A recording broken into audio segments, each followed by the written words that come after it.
the LaxFactor podcast.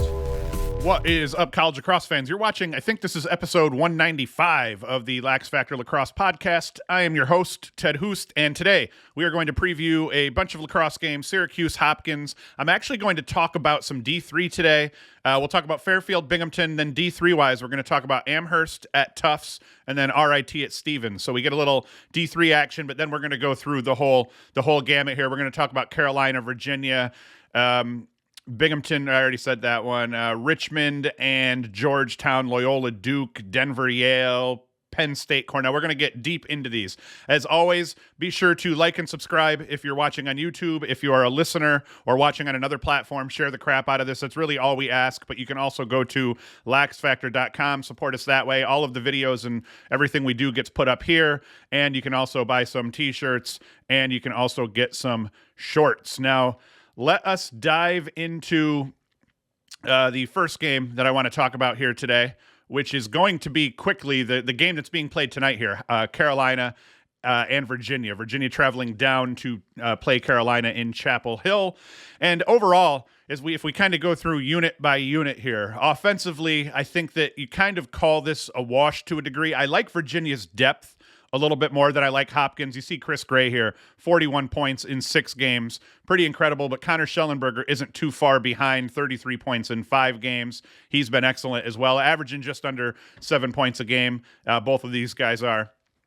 So I think I did my math right on that. We'll never know here. But what I like better in terms of assist, it's the help that Schellenberger has over the help that Gray has. Now, don't get me wrong. Jacob Kelly, Nicky Solomon, Lance Tillman, Schertzinger, these guys they can all ball out like crazy. They're all very high-quality players. It's just, I think that the supporting cast for Schellenberger with Cormier, Dixon, Matt Moore, I think that those three complement Schellenberger well, and probably complement Schellenberger a little bit better than the next 3 here but below Gray. But I still call this a wash. There's no way with Gray on this team and the supporting cast he has that we could give Virginia the edge. I call offensively this a wash. I think both offenses are incredible. Both of them have dynamic playmakers. Both of them have guys that can create offense, and then they have guys that can step down and just scorch nets all willy-nilly. So I call that a wash. Now, as we look at the goalie situation, here's where I like both of these keepers. Both are young keepers. No mistaking that Matthew Nunes is playing better in terms of save percentage, rocking 57 right now versus Krieg's 48. But I think in terms of capability, both goalies are probably just about equally as capable. I think Nunes is benefiting from having a better offense in front of, or a better defense in front of him at this point. Krieg, the North Carolina defense is young. They're starting to play a little bit better, but they're still not quite there, and Krieg is getting kind of shelled here and there. And I think a lot of that save percentage is the Ohio State game where they just got absolutely shellacked, whereas Nunes has held steady, has looked good almost every game for Virginia. So I give the edge to not just to Nunes, but I give the edge overall defensively to Virginia. They have a much more veteran group of defenders. These guys have been there, done that. A couple of them have won a couple national championships. So even though we have a freshman in cage versus a sophomore, both are excellent goalkeepers, but I give Nunes the edge because I think Virginia's defense is going to disrupt the shooters of North Carolina a little bit more than North Carolina's defense is going to be able to disrupt the shooters for Virginia. Face-off dot. Petey fucking LaSala, obviously, he ends up with the edge here in this case, winning 67% of his draws thus far, 31 GBs. He's also put up points. So in terms of point totals, he's got 5 goals to go with his 67% win rate. And you had Carolina, Zach Tucci, he's no chump, but you can see Carolina's been a little bit more by committee. Chase Mullins has gotten some time where Tucci has struggled. Tucci overall is solid. He can disrupt Petey LaSala, but once again, as we always say with LaSala, win 55 to 65% of the draws and put up a goal, and that's a huge recipe for success for both your team and yourself. So I give the edge at the face-off dot to Virginia for damn sure. And then where does that leave us in terms of the outcome of the game? I think Virginia's going to win a close game. I think this is going to be close throughout. I think Virginia ends up winning by 2 goals, maybe 3 goals, but don't be surprised. Thursday night lights, ACC ball on ESPN. Don't be surprised if this goes right down to the wire, OT. But I do like Virginia to edge out Carolina in this one. Now, the next game I want to talk about here is Syracuse and Hopkins. Now, for Syracuse, they're coming off a win over Hobart at the Dome. They need to clean up their turnovers, plain and simple. That's going to be the main thing for Syracuse here. Sometimes the defense would have a right to get butthurt at your offense when turnovers hit kind of that 15-plus mark, which Syracuse is averaging just below 15 turnovers a game. I'll talk about that. But they've been as guilty as the offense. There's not a situation here where the defense can be like, hey, what the hell are you guys doing? You're killing us, because the defense, they're turning the ball over. Maybe obviously not quite as often, but the turnovers that the defense have committed have resulted in almost immediate goals compared to the offense resulting in goals on the next possession at some point. So that's been rough. Despite looking really good at times offensively and defensively, they've also looked like hot shit at times as well, and that's what they have to clean up. They just got to clean up the stupid mistakes that they've been making, and this goes from being a mediocre team to being a good team that could compete with just about anybody. So now the one thing I was surprised about, that Syracuse wasn't actually ranked at the top in terms of turnovers per game. They're in fact the 9th best team in terms of not turning the ball over. And I'm not sure how that plays, because anyone who's watched a Syracuse game, as you're watching the mistakes they make, it feels like they're turning the ball over 30 times a game. I think that if there was a stat that reflected turnovers that turned into goals on that very next possession, maybe two stats, one that resulted in goals within the next 30 seconds and another that resulted in a goal within the next possession, I think Syracuse would probably be right at the top in the country for that stat, which is why it feels like they turn the ball over so much more than they do. But it's the just boneheaded mistakes that have resulted in quick goals that have hurt Syracuse more than anything else. Now, Fop, he's won 59% of his faceoffs so far this season. And I mean, that's huge. He's won 88 faceoffs. Cuse has turned the ball over, I believe at this point, 72 times. So, I mean, they've turned the ball over almost as many times as Fop has won faceoffs, which greatly neutralizes the effect he can have on a game. If they can cut those turnovers down and then they turn the Fop advantage into a true offensive possession advantage, then Syracuse once again goes from being a mediocre team to being a good team, maybe a very good team. Defensively, they've played better than I expected. They're currently ranked 19th in the nation in terms of takeaways, so they've been taking the ball away. They haven't gotten completely blown out quite as badly as they did last year in a couple of these early games, but inconsistent play in the net hurts them defensively, where I think they are playing better defensively, certainly off ball and to a degree on ball as well. The inconsistent play in net between Thompson and I'm just totally drawing a blank here. Gavin. I mean, I say the guy's name all the time and I couldn't remember it. Between Thompson and Gavin, their inconsistent play has hurt Syracuse quite badly. As you see here, we're looking at it. Kersan has been pretty solid in cage for Hopkins. Hopkins has struggled in cage, and Kersan's brought them a little bit of stability, not above 50%. But once again, young defense, new head coach or semi-new head coach still, learning a system, trying to replenish the talent that they kind of lost in terms of recruiting. But you look over here at Syracuse, it's been kind of a nightmare in terms of what we got used to with Porter and goalies before him. So they have to be better on that front for sure. And one thing Cuse is going to have for him, Hopkins hasn't lit the world on fire with their offensive prowess here so far. So that's going to help Syracuse a little bit. The defense has been playing well. Goalkeepers have been decent at times. So if we can get a hot goalkeeper and then Hopkins continues to kind of struggle to a degree offensively, that will play well for Syracuse. Now for Hopkins, they're coming off 2 straight losses to ACC teams, a 5-goal loss to UNC and an 11-goal loss to UVA. Now Joey Epstein, he was 6-1 in their first 3 losses to UVA, UNC, and Georgetown. Epstein was 8-4 in their 3 wins. Although he was scoreless against Jacksonville. So he put 8-4 up in 2 games. I think it was against Towson, and I forget who the other win was against offhand here. But the 2 guys that are kind of expected to do the bulk of the Hopkins scoring, DeSimone and Epstein, they've been inconsistent. They're still their top 2 leading scorers, Epstein and DeSimone are, as you can see here. Epstein at 14 goals, 5 helpers, and DeSimone at a more solid 50-50, 8-9. But both have shot the ball poorly, considering the amount of touches they get, and considering how much Hopkins really needs to lean on these 2. And they've had a tendency of not playing big and not putting up consistent points in every game. One thing at the faceoff dot has been Tyler Dunn has been solid for Hopkins at the faceoff dot, winning 54% thus far of his draws. Not Fop numbers, and Fop's numbers are pulled down greatly by losing his ass to P.D. LaSala, which, I mean, only fair. All's fair in love and war. But Dunn has done a solid job, and Kursan, as I said, has been better in cage than both of the Cuse goalies. So as we go positionally, I think offensively, even with the turnovers, I think Cuse and Hopkins are similar in terms of their inconsistency on offense, but I think the slight edge goes to Syracuse because their top scorers have been far more consistent, and I think that they've done a lot more damage in every game, whereas Hopkins' top scorers tend to falter depending on the day. So slight edge to Syracuse on the offensive side of the ball, but that could be quickly negated if they turn the ball over poorly, both in the clearing game and on offense.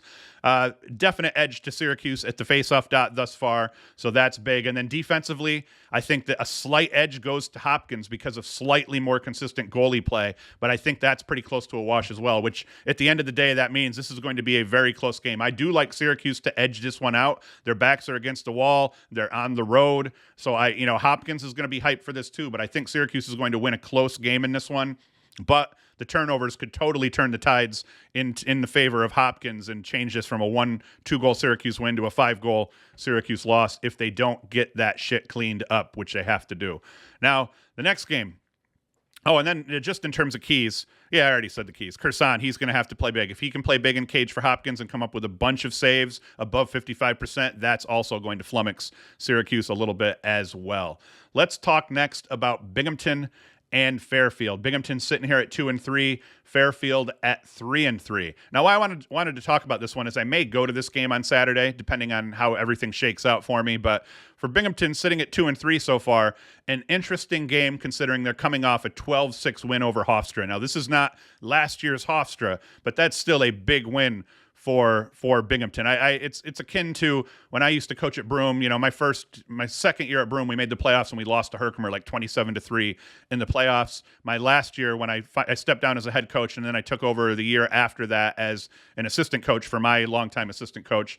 When I was Broome's assistant, we played Herkimer at home and we beat the crap out of them. Some teams are really, really good for a while. Hofstra, a traditional power in lacrosse, and this is a down year for them, I think, for sure. But Binghamton still, they put it on them 12-6. Now, one of Binghamton's strengths against Hofstra in this win was 9 different players scored a goal, and there were only 3 multi-goal scorers. All of them had 2. Kevin Winkoff, 2-1, and then Quinn O'Hara and Thomas Greenblatt, they each had 2 goals. Now, it was a total team effort as 10 different players on defense caused a turnover for Binghamton. So this wasn't just a team effort offensively, it was a team effort defensively. And then the glaring stat line in that Hofstra game was Matthew D'Souza at the faceoff dot. The dude won 19 of 22 draws, and that's the ball game. Now here, and he's won 63% so far this season, so he's been great for Binghamton at the dot. Now, I just said it was a total team effort, but if there was a situation where it is totally acceptable to credit a single player with a win in a scenario where everybody played well, this is one of those situations. You win 19 of 22 draws like that, and your defense forces a bunch of turnovers, and offensively you get a little bit of help from all of your friends. That's a recipe for success, and it was successful in getting the win against Hofstra. Now, Fairfield, they're 3-3. They beat Quinnipiac over the weekend, or Quinnipiac, however the hell you pronounce it. I get chirped for it all the time. They've proven they can score goals. They've hit the 16-goal mark in their first 2 wins, and then 14 goals against Bellarmine. And their loss to Stony Brook, they still put up 12 goals, and they only lost by a goal to a very good Stony Brook team. Like Binghamton, they're also spreading the wealth. They have 2 guys above 20 points, Taylor Stroh and Bryce Ford, and then they've won 57% of their draws thanks to Frankie Lebetti. But I like Binghamton. I like Binghamton slightly in this one because they have a slight edge at the faceoff dot, and then Teddy Dolan is more consistent in cage, I think, for Binghamton. Fairfield, they have the slight edge offensively, I would say, and maybe it's not even a slight edge offensively. They may be a much better offensive team than Binghamton, but Binghamton is capable of matching that, I believe, defensively, especially with a hot Dolan in net. And then Drew Furlong for Binghamton, he's forced 8 turnovers, has 19 GBs in 5 games. He's been solid. Now for Fairfield, I think to come away with a win, I think Zach, and I don't even know how to pronounce that, Antonui, I think he needs to come away with 3 takeaways. He's been their best takeaway guy thus far, one of their best defenders, and I think they need Lebetti to also split draws with D'Souza if they're going to be able to win this game. If they can split the draws at the faceoff dot, they can force some turnovers on the Binghamton side, then that's going to be key for them, and they potentially win this game. And in the end, it's tough to read. They've played similar opponents in terms of quality, and they fared, similar ways. But I think we got Binghamton by a goal in this one.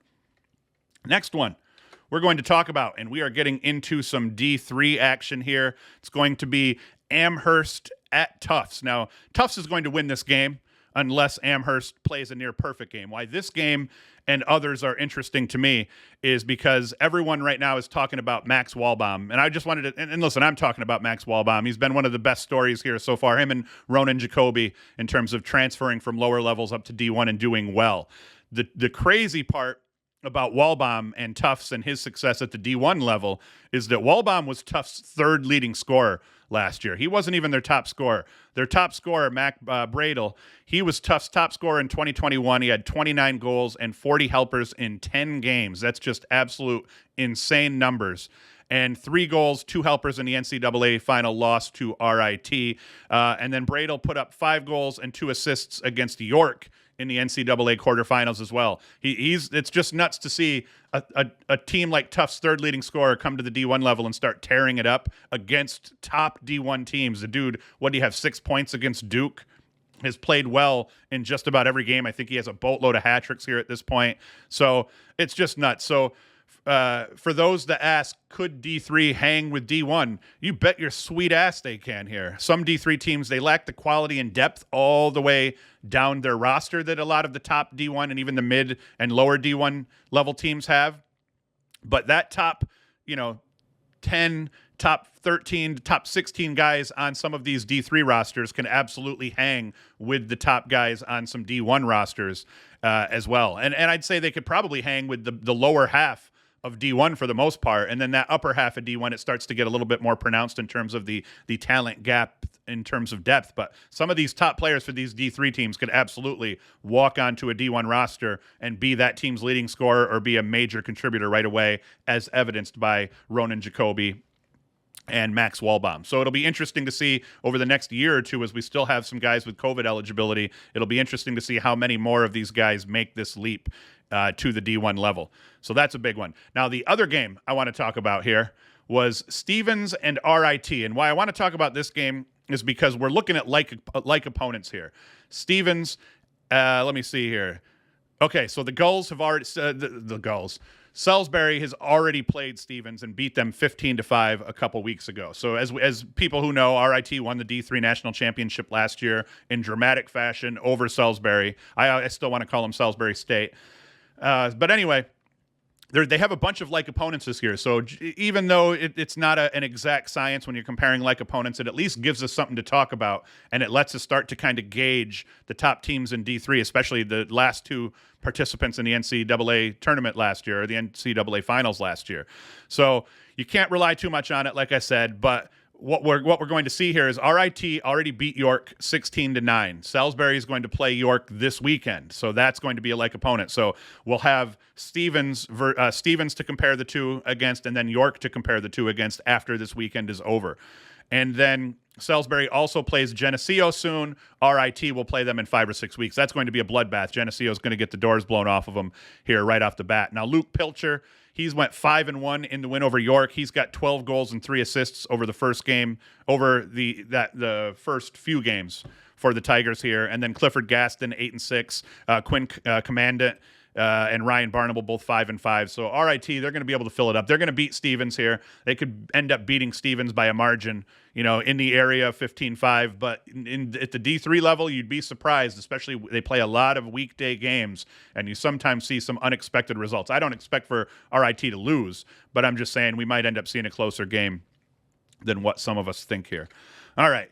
Now let's get back into this. Another good game this weekend, and we'll go a little bit quicker through the rest of these here, is Richmond hosting Georgetown. Now, Georgetown is coming off that loss last weekend to Princeton, which was very surprising to me. And but, they're still a much better team than Richmond is here. So, Georgetown, I believe they're going to win this game. I don't think we're going to see a surprise loss like we did with Princeton, and maybe it's just that Princeton's the truth.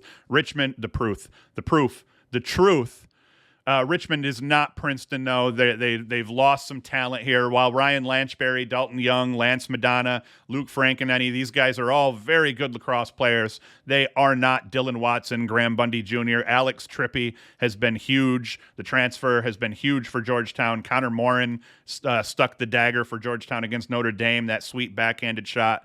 So, and then defensively, forget about it. Richmond is always a capable team in terms of they play solid offense, solid defense. They're going to be good at all bases of the sport.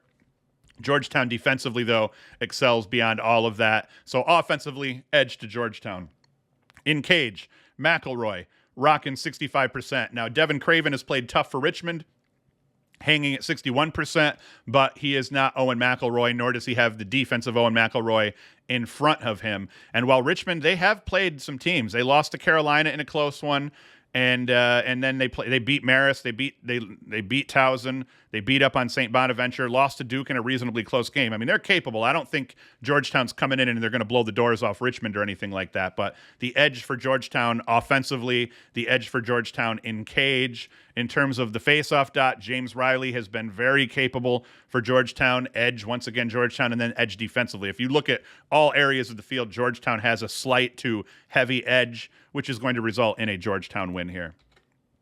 The other one, we're going to talk about Loyola and Duke. Loyola picked up their first win last weekend against Lafayette, 14-12. Loyola is struggling mightily offensively. They're struggling kind of all over the field, but offensively, their top guys, Aiden Olmstead, Joey Commish, Kevin Lindley, who's supposed to be their best goal-scoring threat, has struggled, at times. He's shooting the ball well, but they're having a hard time creating offense and getting him the ball, and that's the problem here. Olmstead had a good game last weekend, I believe, in that win.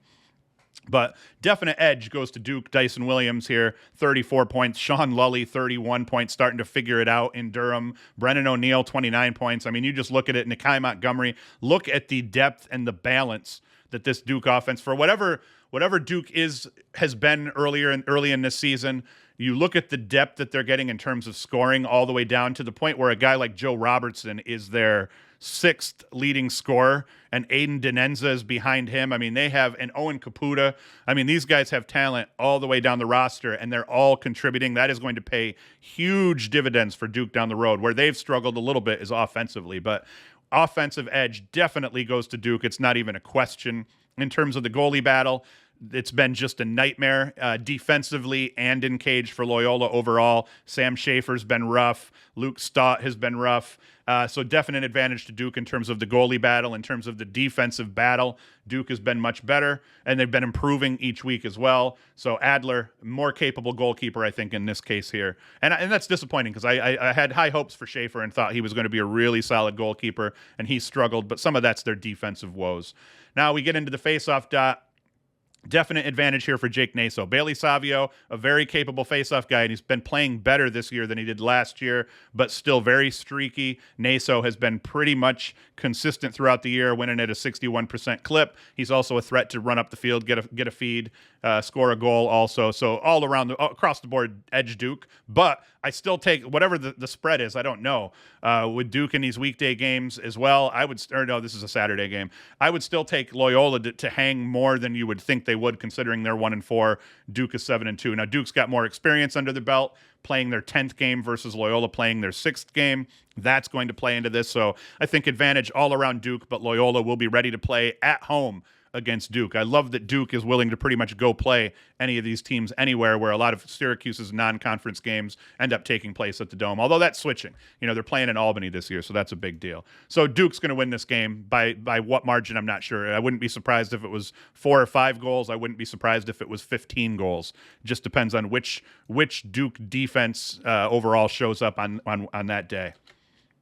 All right, another one, Denver and Yale. Denver struggled early on. They've been struggling with shooting, partly because of Jack Hanna here has just struggled shooting, but he's starting to figure things out. They win their first 2 games, and they drop to Duke and Jacksonville. No shame in dropping one to Jacksonville this year. They've been a great story. They beat Canisius and then play a very tough game against North Carolina, which means they're playing better lacrosse right now for damn sure. So I actually like their chances here against Yale. Yale, 2-1. They are coming off wins, a win against UMass, very hard-fought win. They did lose to Penn State. So it's one of these games here where the outcome is going to depend on which team shows up for both of these guys here. In this case here, I like Yale a little bit better. I think Yale offensively is a little bit more consistent. I think defensively they're a little bit better.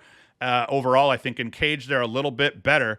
It's tough to tell. But offensively, I think it's a wash. I think depending on which team shows up, depending on how Jack Hanna shoots the ball, you see his shooting percentage at this point is 16%, but he's been a little bit better over the last couple of games as we kind of look here. Shot the ball 50% again in that loss to North Carolina, had 3 goals and a helper.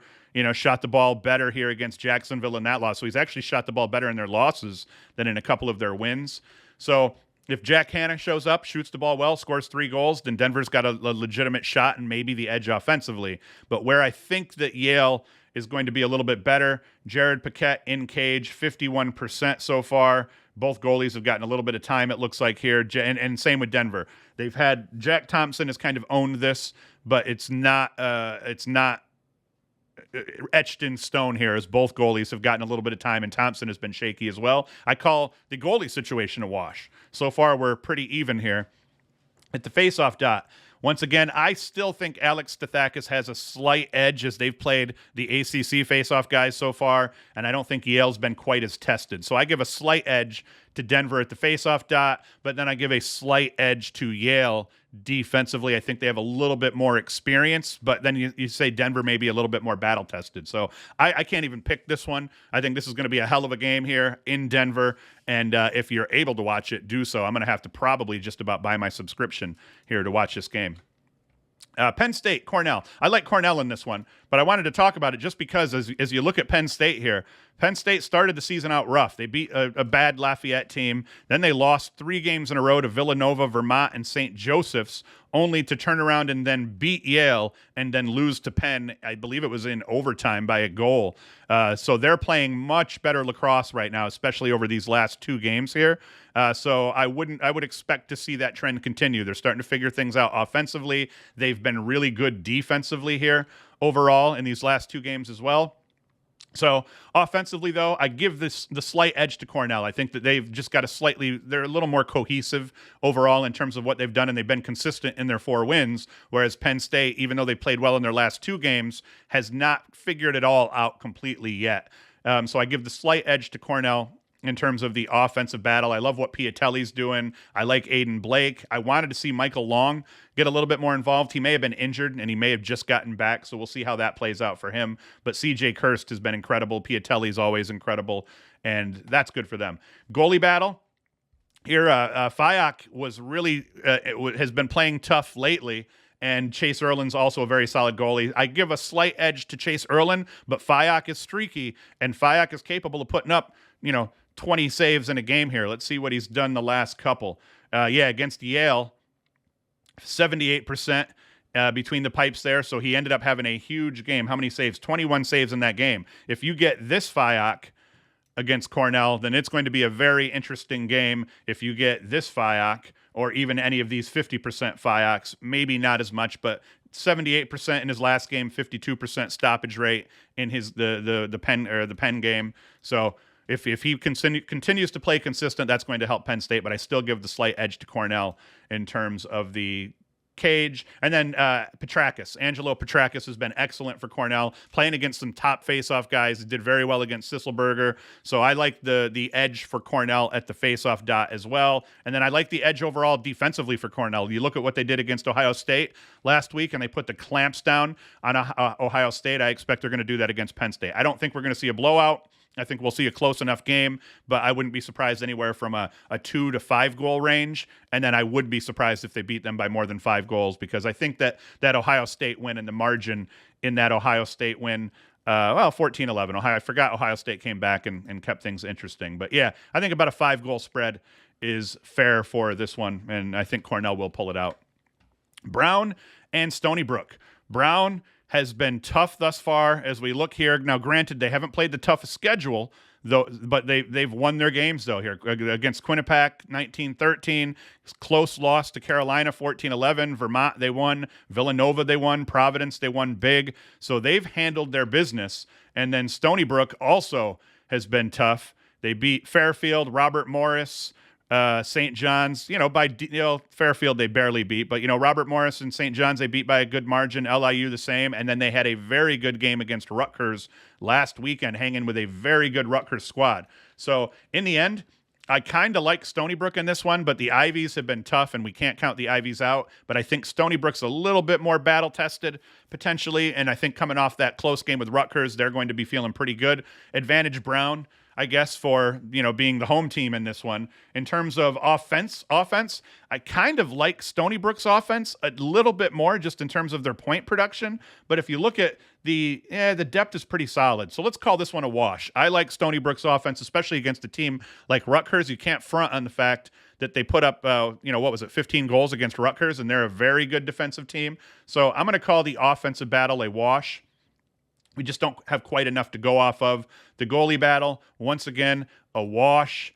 The face-off dot, not a wash. We got Renz Conlon here for Stony Brook at 65% against Matthew Gunty's 48%. So a slight edge to maybe a considerable edge for Stony Brook in terms of the face-off dot, as long as it plays out that way. And then defensively, both teams are pretty capable. So I like Stony Brook in a close game, but this one could go either way as well.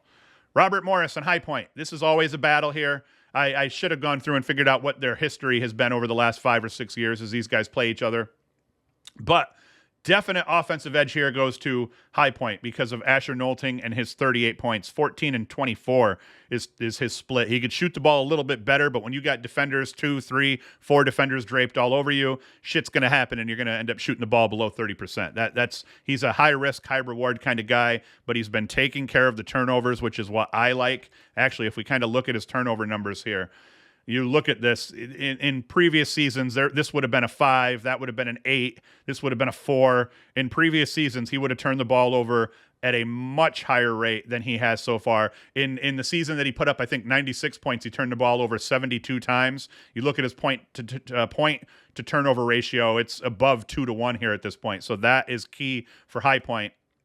And that's why I like their chances of winning their conference and getting into the NCAA tournament this year. And then you look at Braden Maia, 18-1. So they're getting help from guys. And these younger guys, Michael Ippolito has played tough. These younger guys are starting to get a little bit more comfortable. But Corson Keeley, he's been great for Robert Morris at 16-7. Taggart Clark, 18-4. So I still give High Point the edge because they've got the best player on the field in terms of offensive prowess. And then if we look at the goalie battle, Parker Green, lower save percentage here, so I think slight edge to Robert Morris. I think Robert Morris defensively and in the cage have a slight edge over High Point, but that could be neutralized very quickly by an offense that like High Point has. At the face-off dot, we have a slight edge to Robert Morris in that case as well. So once again, the reason I wanted to highlight this game is because I think it's going to be a hell of a game to watch. It'll probably be on ESPN, I think. We'll see how that rolls. I didn't check the actual calendar to see it, but if you can watch this one, this will be a 1 p.m. game on Saturday. I think this will be a hell of a game, and I think High Point will pull it out in a close one. But don't front on Bobby Moe either. Ohio State and Notre Dame. Ohio State coming off that loss to Cornell, and Notre Dame coming off 2 straight losses to Georgetown and Maryland. I think this should be, once again, another insane game. Jack Myers has been playing really well for Ohio State, but as we look at his stat line here in the Cornell game, 1 goal was held to 1 goal against Cornell. So does Notre Dame maybe pay attention to what Cornell did? I would presume so, and maybe they shape a little bit of their defensive strategy to try to shut down these top 3 scorers in Myers, Kobe Smith, and Jackson Reed, all very capable offensively. Jason Knox, youngster, he's been good, 13-1. But then you got the Kavanaugh brothers here, the brothers Kavanaugh, 7-7, 7-2 between Pat and Chris, respectively. The big boy Eric Dobson is also a threat at the midfield, on the midfield side, and then Wheaton Jacoboy. So I mean, both teams are very capable. I'd say offensively, it's kind of a wash here. The Kavanaughs are explosive. If we see the pre-Cornell game offense out of Ohio State, then look out. But if Notre Dame is able to take what they learned from Cornell, and then they have a very good defense themselves, and then apply some of that to trying to shut down Myers and keep him quiet, giddy up. So I'm going to call the offensive battle here a wash to a degree, because I like Notre Dame's defense a little bit better. I like Ohio State's offense maybe a little bit better in terms of their depth of scoring, but I think that evens out with the Notre Dame defense. Now, the battle in cage, not even close.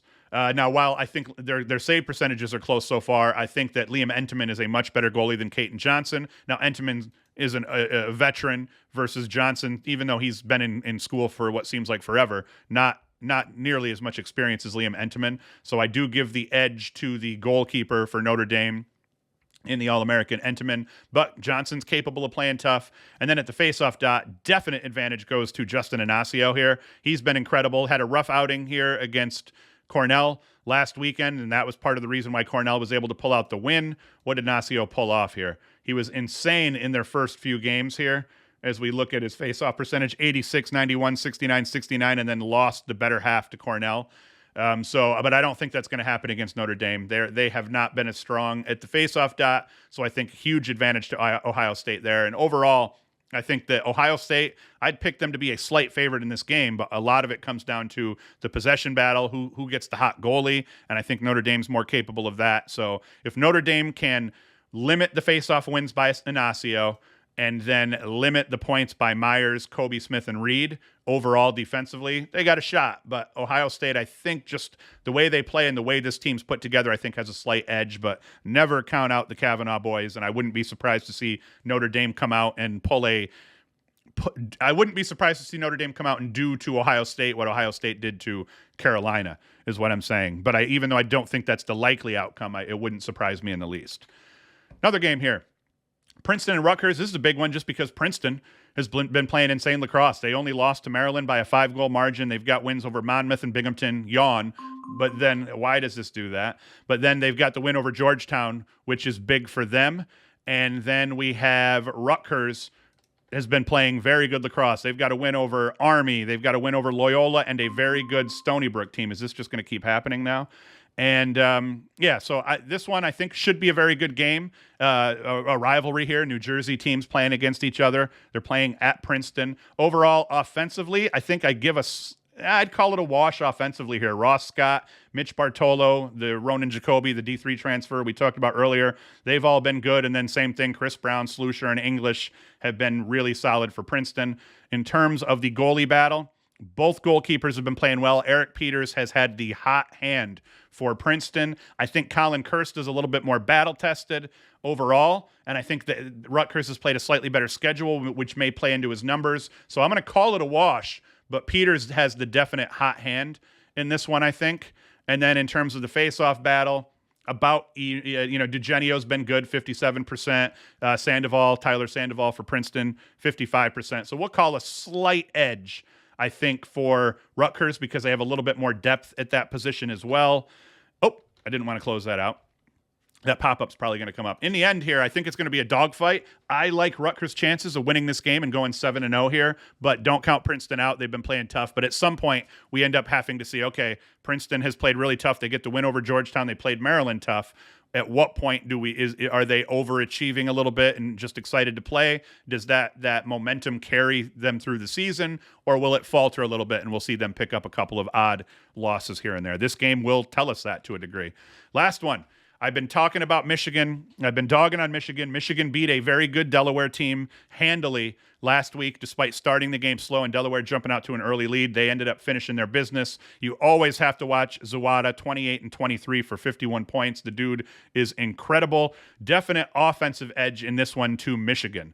Now, what will interest me here is the goalie battle here. Shane Carr's been playing tough for Michigan thus far, but like I said, as we get into the better opponents, what are his numbers going to look like? We look at his save percentage through this stretch here, really solid, and against the best team they played in Delaware, dude came up with 20 saves in that game for a 71% stop rate. So he's been pretty incredible. So I give the edge to Carr in this one. Overall, defensively, I'll give the edge a little bit to Harvard. I think they're going to play a little bit more disciplined defense. So a lot of this game is going to come down to the faceoff dot, and Nick Rowlett and then Justin Whitfelt. They've got the definite edge over Harvard. So I like I said, Michigan's schedule, it doesn't get much easier now. Like Delaware was a good test and they showed out. Harvard's going to be another good test. I think they're going to win this game against Harvard and they'll be 8-0 heading into a brutal stretch that includes Notre Dame, at Hopkins, home against Maryland, at Penn State, home against Rutgers, and at Ohio State. That's going to be all these games here, starting here, are going to show us what Michigan's all about. And they showed us they are legit. And in this game, if they can pull this game out, then we know they're really legit. And then we can get really excited for some of these showdowns here. So Michigan, a team that I dogged on a little bit early, but now I'm kind of hyped on them a little bit. And I think that they're going to do good things here. So that's it. I have now been rambling for a total of 40 minutes. That's exactly what I wanted to do. So I'm going to get the hell out of here. I will be back on Sunday morning, 10, 11, 12 o'clock or so as I get it up here to do the recap show from Saturday's games. And then I'll be tuning in to watch the Syracuse Hopkins game after that. So as always, like, subscribe, do all that good crap. Thank you for watching. Thank you for listening. And Hoost is out.